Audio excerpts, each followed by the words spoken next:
1 cup మినపప్పు, శనగపప్పు, మసూర్ దాల్ మరియు 1 కప్పు పెసరపప్పు తీసుకోవాలి. అన్నీ కలిపి 2 కప్పులు అవుతాయి. ఇక్కడ రైస్‌కి బదులు మనం 1 కప్పు కీన్వా తీసుకుంటున్నాను. మీరు ఏవైనా మిల్లెట్స్ అయినా తీసుకోవచ్చు. అంటే అరికెలు, సామలు ఏవైనా తీసుకోవచ్చు. అన్నీ బాగా కడిగేసి 5 గంటలు నానబెట్టుకోవాలి. ఇవి మిక్సీ జార్‌లో వేసి గ్రైండ్ చేసుకొని ఒక బౌల్‌లోకి తీసుకోండి. ఇక్కడ రైస్ వాడట్లేదు కాబట్టి 5 గంటలు ఇవి నానడానికి సమయం పడుతుంది మనకి. గ్రైండ్ చేసి మొత్తం అన్ని బౌల్లోకి తీసుకోండి.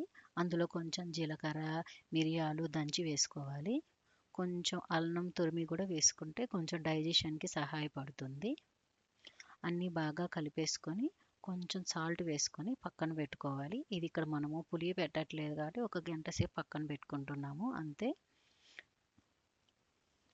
ఇప్పుడు దీనికోసం ఒక పచ్చడి చేసుకుందాము. దానికోసం 2 టమాటాలు, 3 మిర్చి, చిన్న ముక్క ఆనియన్ కట్ చేసుకొని ప్యాన్‌లో వేసుకోవాలి. దీనికి చింతపండు కూడా కావాలి. ఇప్పుడే చింతపండు యాడ్ చేయట్లేదు ప్యాన్‌లో. ఒక 5 నిమిషాలు మూత పెట్టుకున్నాక దానికి మనము అప్పుడు చింతపండు వేసుకుంటాము. చింతపండు వేసుకున్నప్పుడు మనం ఆయిల్ తగ్గించాం కాబట్టి కొంచెం ఒక 2 స్పూన్ల నీళ్ళు కూడా వేసుకుంటాము.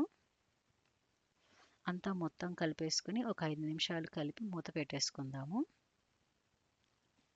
ఇప్పుడు మిక్సీ జార్‌లో 2 తెల్లగడ్డలు వేసుకోవాలి. అందులో ఇందాక మనం టమాటాలు వేసుకొని గ్రైండ్ చేసుకోవాలి. దీనికి తాలింపు ఇక్కడైతే నేను పెట్టుకుంటున్నాను. మీరు తాలింపు వద్దు, ఆయిల్ తక్కువ వాడతామంటే తాలింపు పెట్టాల్సిన అవసరం లేదు.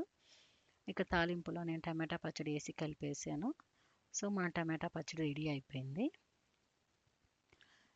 ఇక్కడ మనకి దోసపిండి కూడా 1 గంట సేపు నానబెట్టాం కాబట్టి బాగా అయిపోయింది.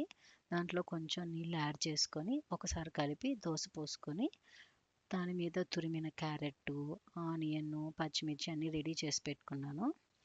దోస పోసుకొని దానిపైన తురిమిన క్యారెట్టు, ఆనియన్, పచ్చిమిర్చి వేసేసుకొని కొంచెం ఆయిల్ వేసి మంట మీడియంలో పెట్టుకొని కొంచెం సేపు కాల్చుకొని తిరగతిప్పకుండా అటు ఇటు తిప్పుకున్నాను నేను.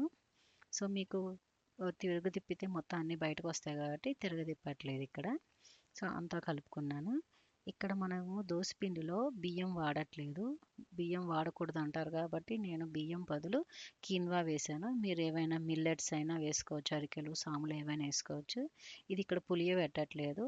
సో వెంటనే మనం ఒక అరగంట సేపు వదిలేస్తే మనం పులియబెట్టకుండానే దోస వేసుకోవచ్చు. ఇప్పుడు మన దోస అయితే రెడీ అయింది. టమాటా పచ్చడితో మంచిగా తినేయండి.